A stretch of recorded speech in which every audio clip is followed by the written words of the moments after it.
So the other day I was scrolling Twitter and I came across what I think might be the most anti-masculine mindset that I have ever seen. And I had a bunch of likes on it and stuff. And so I just had to screen grab it and talk about it with you guys.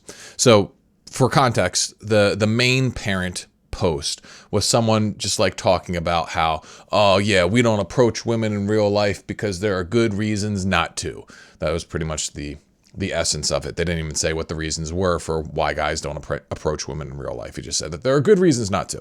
And in the comments, there's a bunch of people talking about different reasons. This is one of them. And I blurred out the guy's name because I'm not trying to put him on blast or anything, but this is what he said.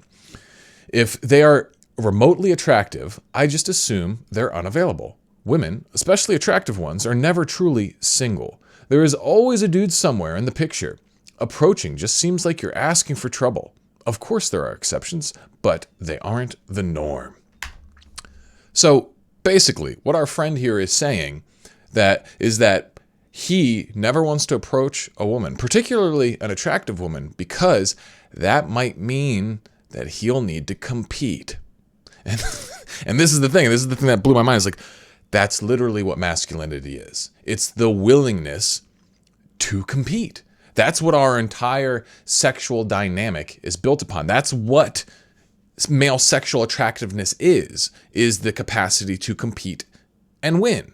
That's what women are attracted to. It's status. That's the male boobs, okay, is status. Yeah, of course, like, physical attractiveness, it plays a role and things like that. But generally what women are attracted to is status. And the only way you're going to get status that matters is by competing. You got to compete. And if you're not willing to compete, well, you don't get to be a high value man. And people, they complain about this. I see guys like in the, the MGTOW communities and stuff being like, I don't want to be a high value man. Oh, high value man, that idea makes me vomit. It's like, how dare you put expectations on me? And like, this is the thing that really cracks me up, because these same guys are the guys who will make fun of women who are obese, who are like the healthy at every size women, like the very fat chicks who are always like, oh, this is healthy and this is beautiful and all that kind of crazy stuff. They'll make fun of those women when they are literally being the male embodiment of that, right? Because men in general, they want a thin woman, at least thinner, at least healthy. If he likes them thick, he likes them at least relatively fit, almost always. Okay. And so that's just the way men are wired. It's the truth of it. And so like a woman saying like, it's not fair for men to not like my extremely obese body. It's the same thing as the man saying, oh, well, it's not fair that I have to compete for women's attention. It's the way the world works, my man.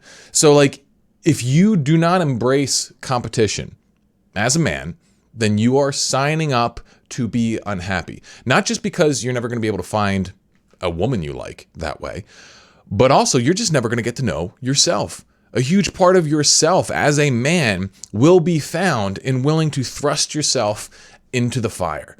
Being willing to put yourself in a position where you do have to test your mettle. Okay, you do have to see how you stand up. And so many guys are just terrified of this today.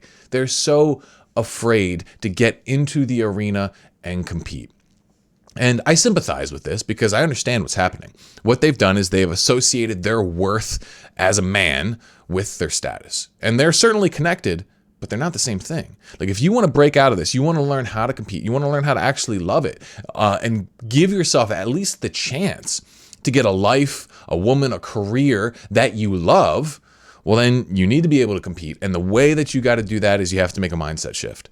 And instead of identifying your worth with your status, you have to start seeing your dignity as something that is invincible, something that cannot be touched, something that like you are inherently perfectly good just as you are. It's kind of like a irrational confidence in your own self-worth. And this isn't something that you can justify through some kind of mathematical equation. It's something you're just going to have to choose. Okay. For me as a religious person, the Christian, they can say, oh, well, Christ died for me. That's why I have inherent, fundamental, perfect worth. Nothing I can do can make me worth any more to God or any less. All right. You don't need spiritual reasons though. You can just choose to believe that. And if you do, what that then does is it unlocks your ability to fail and be okay. It unlocks your ability to try super, super hard without fearing what it could mean for you if you fail, right? Because that's the thing is like guys, when they don't want to compete because they don't want to fail, because if they fail, well, then that'll tell them that, oh, they suck. And then if they suck and that's all they are, then, they want to kill themselves. They want to, disconnect from society. They want to go join an incel tribe where everybody sits around in their teepees and watches porn and jerks off together. I don't know what the hell the people are doing these days. Like, but this is the thing. Like, you have to realize that even if you fail, you're okay. And even if you succeed, you're not hot shit then. You're not any better, all right? Like, you got to find this invincible mindset, because if you do, then failure just becomes XP, right? For all the gamers out there. If you want to level up your character, what do you got to do? You got to get experience points. You're not going to get any experience points if you're not out there competing, if you're not out there at least trying. So in order to do that, realize, hey, I'm already good. I'm already invincible. This doesn't make me any better or worse, right? Sounds simple, sounds easy, but like it'll be put to the test.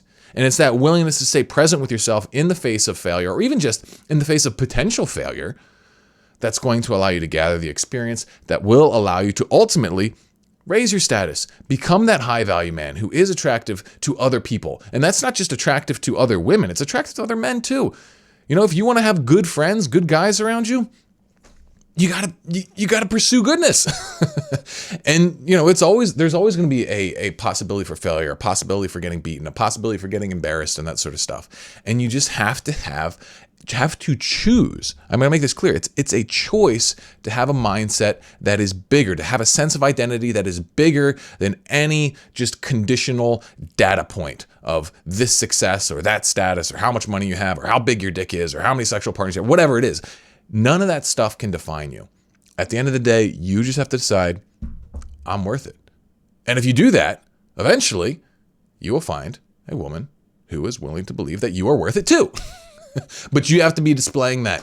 And the way you display that is through competition. So if you're one of those guys who wants to do this, you want to step out into the fire, you want to start building your life, well, you need self-mastery. And that's why I built the Self-Mastery Club. So if you're interested in joining my group of guys who are living on the front lines of life, becoming men that they admire, then check out the Self-Mastery Club by clicking the link in the description. Ooh, yeah. See you on the next one.